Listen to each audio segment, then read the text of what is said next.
Ironman. Chapter 2.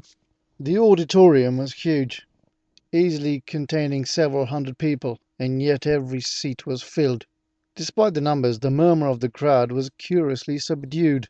They were dressed identically in military uniforms, dominated by green cowl tunics, the bulk of their faces masked and their eyes hidden by opaque yellow goggles. Facial hair was forbidden, so the only way to differentiate one attendee from another was by skin tone and physique. All seemed fit, men and women alike, although the loose-fitting tunics and pants did hid most of the musculature. All wore yellow gloves and boots, which matched the hue of the stylized H stitched into each tunic. A sea of interchangeable soldiers, each known only by a number. They were an army, and they were hers to command.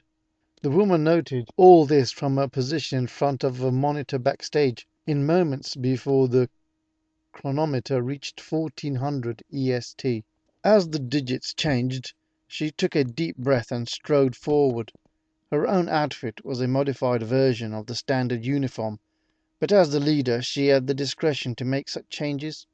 After all, the man she had replaced had seen fit to do so, thus asserting his own authority. She was tall and athletically built, so she chose a tight-fitting sleeveless green unitard instead of the tunic of the rank and file.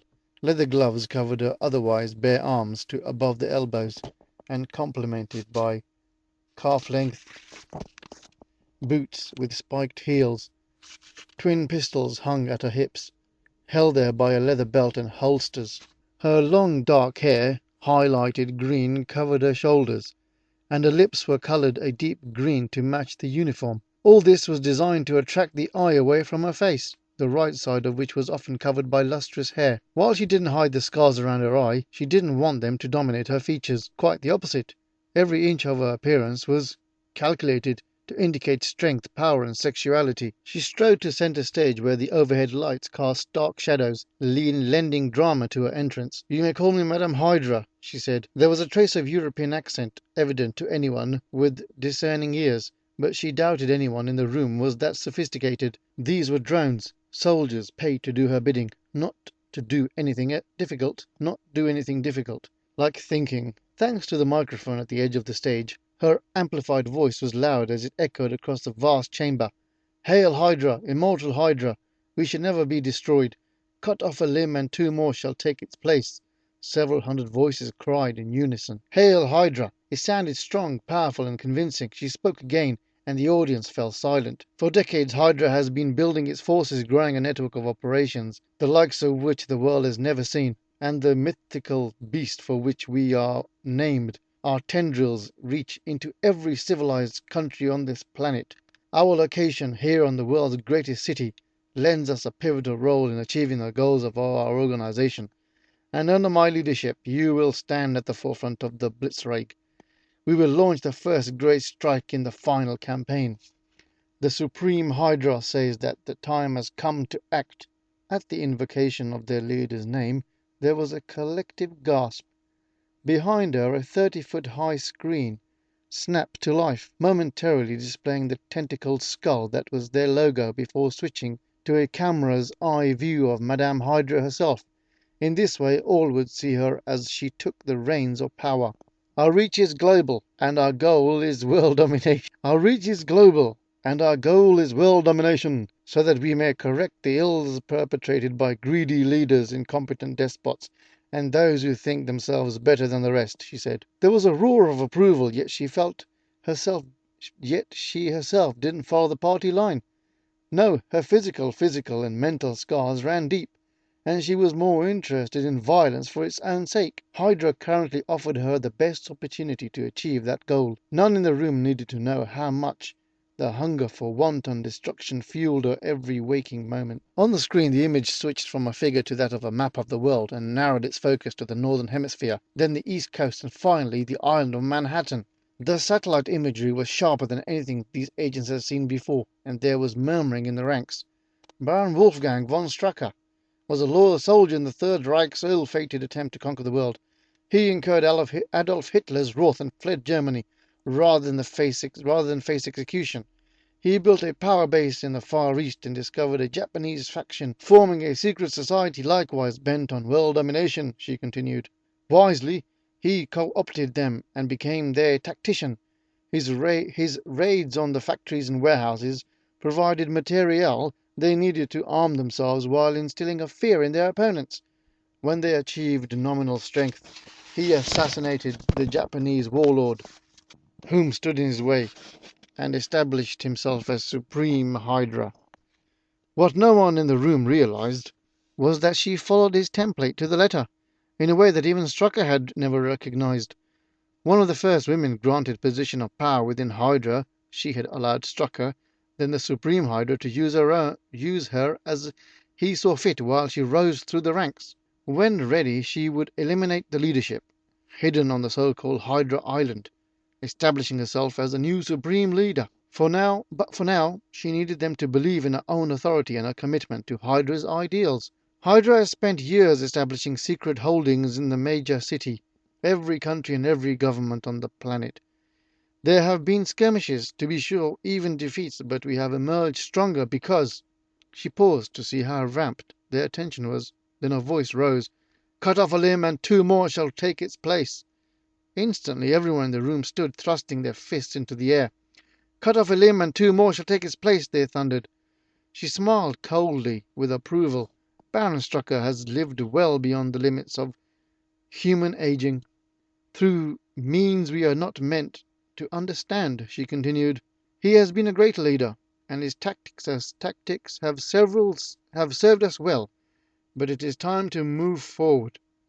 How he managed to live as a vital man well into his 90th year baffled her, but she had never learned his secret.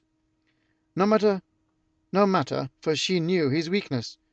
Now we exist in the era of rapidly changing technology, and that, too, shall help us achieve our goals.